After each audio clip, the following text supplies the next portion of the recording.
Muzdalifah की नमाज हो या कि वो यानी मुज़दलिफ़ा की नमाज हो या फिर वो अपना अरफा की नमाज हो, दोनों जगह पे जो है अरफात की नमाज हो या मुज़दलिफ़ा की नमाज हो, तो सरकार दो आलम अलैहिस्सलातु वस्सलाम ने एक वक्त में दो नमाजों का जो हुक्म फरमाया। अब इस पर क़यास करते हुए कोई कह सकता है कि वहां दो होती है तो यहां भी दो पढ़ ले, इस तरह की बात नहीं है। अच्छा। यहाँ अपने अपने वक्त पर नमाज पढ़ना जरूरी है और वक्त शर्त है नमाज के लिए।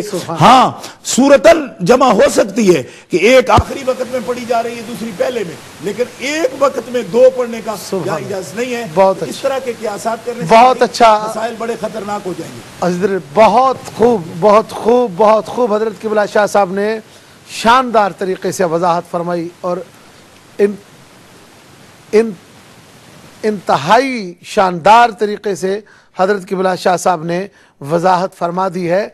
हमारे साथ इस वक्त कॉलर हैं लाइन पर, जनाब मुज़फ़्फ़र हुसैन पटेल साहब। अस्सलामु अलैकुम रहमतुल्लाह। हाँ जी, वालेकुम अस्सलाम। कैसे हो जी? जी अल्हम्दुलिल्लाह व शुक्रुलिल्लाह। अच्छा, काफी सारे कॉलर मेरे बाद भी होंगे, लेकिन मैं आपसे जल्द से जल्द एक सवाल करना चाहता हूँ। जी जी बिस्मिल्लाह, बात करें। ये अभी जो यूके के अंदर जितने भी लोग हैं जी, जिनके मकानात मॉर्गेज के ऊपर हैं, जी, तो ये मॉर्गेज लेना जायज है या नाजायज है? इसके अलावा कोई सवाल है आपका? नहीं जी, यही है। इसके अलावा कोई सवाल है आपका? नहीं नहीं नहीं। अच्छा मुज़फ़्फ़र भाई, आप उम्मा चैनल देखते हैं?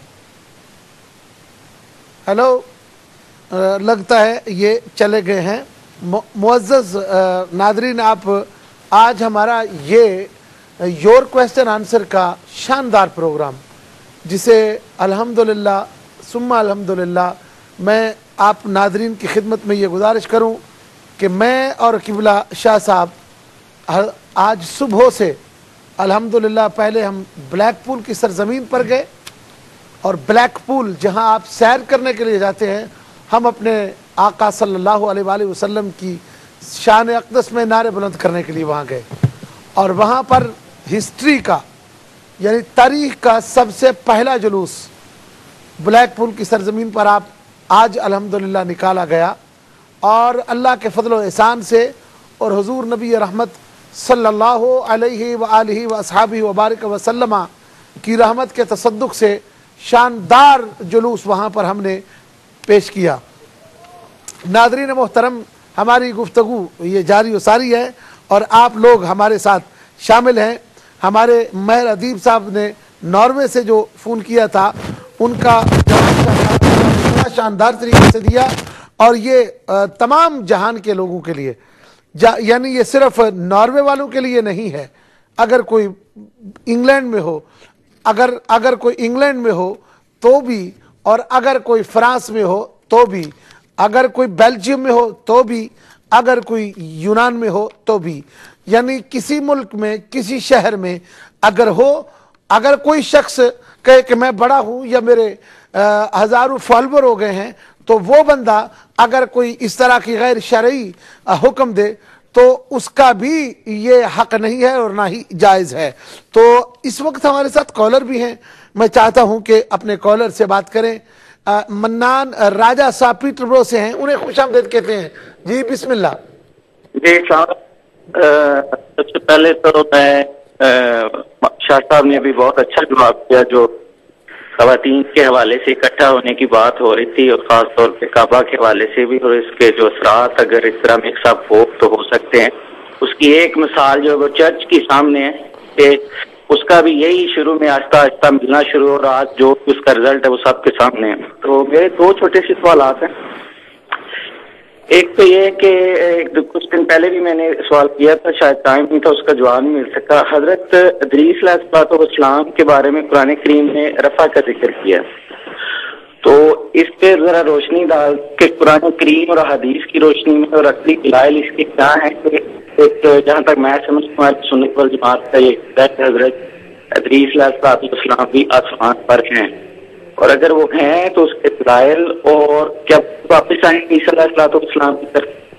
दूसरा सवाल मेरा ये है, कुरान करीम में एक सूरत है सूरतुल हुमज़ा जी, अल्लाह ताला ने बार बार ये जिक्र किया है कि कुरान करीम पे गौर करना اور جو کہ آخری اللہ تعالیٰ کی کتاب اور ہمیشہ کے لیے ہے، تو اس زمانے میں اس کے جو مطالب تھے، اور آج اگر ہم اس کو پڑھیں اس کا ترجمہ، تو اس میں ایک لفظ ہے ختمہ. اس میں ختمہ کے کیا معنی ہے، اور اگر اس کی شدت کے مضمون اگر اترے تو کیا اس سے یہ نتیجہ نکال سکتے ہیں کہ اس میں جو ایٹم بم ہے اس کی پیش گوئی کی گئی؟ اچھا، بس یہ میرے دو سوالات. یعنی پہلا سوال آپ کا حضرت ادریس علیہ السلام کا آسمان پر تشریف لے جانا، اور ٹھیک ہے، آپ کا بہت شکریہ کہ آپ بھی اپنے تمام تمدن اور تہذیب کے دائرے میں رہ کر آپ نے سوال کیا، اور انشاءاللہ بفضل خدا تعالی وقت کی اگر قید نہ رہی تو ہم ضرور بے ضرور آپ کے سوال کا بھی جواب دیں گے. چونکہ ہمارے پاس جو سوالات ہیں ان کی ماشاءاللہ ایک لمبی فہرست بھی موجود ہے. حضرت ہمارے ساتھ ایک کالر تھے حاجی نذیر احمد صاحب بریڈ فورٹ سے. تو حاجی نذیر احمد صاحب نے بریڈ فورٹ سے جو سوال کیے تھے ان میں انہوں نے یہ سوال کیا کہ میلاد منانا.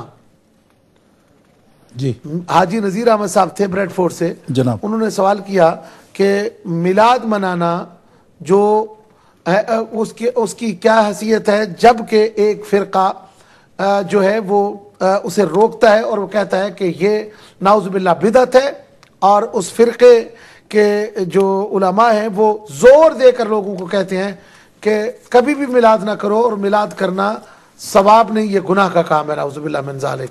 تو اس حوالے سے میں گزارش کرنا چاہتا ہوں کہ اگر ان کا جواب دے دیا جائے کہ میلاد منانا کیسا ہے. جی جی شاہ صاحب قبلہ، بات یہ ہے کہ کتاب اللہ ہمیں یہ اصول دیتی ہے جی بسم اللہ کہ حلال اور حرام کہنا یہ کسی کے کہہ دینے سے کچھ نہیں ہوتا، بے شک، بلکہ اللہ تعالیٰ نے منع فرمایا لا تقولوا لما تصفوا السنتکم الکذب ھذا حلال وھذا حرام لتفتروا علی اللہ الکذب اللہ اکبر، ان الذین یفترون علی اللہ الکذب لا یفلحون. سبحان اللہ. نہ کہو تم اس طرح کہ اپنی زبانوں سے تم جو ہے نا اس بات کو بیان کر دو اللہ پر جھوٹ بولتے ہوئے کہ ھذا حلال و ھذا حرام. ھذا حلال و ھذا حرام کا حق اللہ کے پاس ہے اور اللہ کے رسول کے پاس ہے. حلت و حرمت کا کسی کو کی اتھارٹی ہونا، کسی کے پاس پاور ہونا، یہ کسی بھی دین کا سب سے اعلیٰ ترین مقام ہے. حلت و حرمت کا مسئلہ بیان کرنے کے لیے پہلے نصوص قطعیہ کے ساتھ، جب تک نصوص قطعیہ نہیں ہوں گی اس وقت تک کوئی چیز حرام جو ہے نا وہ نہیں ہو سکتی. اور جو شخص اپنی زبان سے حرام حرام کہتا ہے اس کو دلیل لانا پڑے گی یا خدا کے حکم سے یا رسول خدا کے حکم سے. ان کے بعد حلال و حرام کی اتھارٹی کسی کے پاس نہیں ہے. بے شک بے شک. اللہ تعالیٰ جل شانہ کا ارشاد گرامی ہے کہ تم اپنی زبانیں رنگین کر رہے ہو اور اپنی زبانوں سے نکال رہے ہو، یہ تم افتراء کر رہے ہو. اور اس کی حد کیا ہے، مفتری کی حد کیا ہے؟ 80 کوڑے مارے جائیں اس کو. افتراء کی حد یہ ہے. تو سب سے پہلے تو علماء کرام کے لیے پبلک جو ہے وہ شاید اتنا آگے نہیں جاتی، جو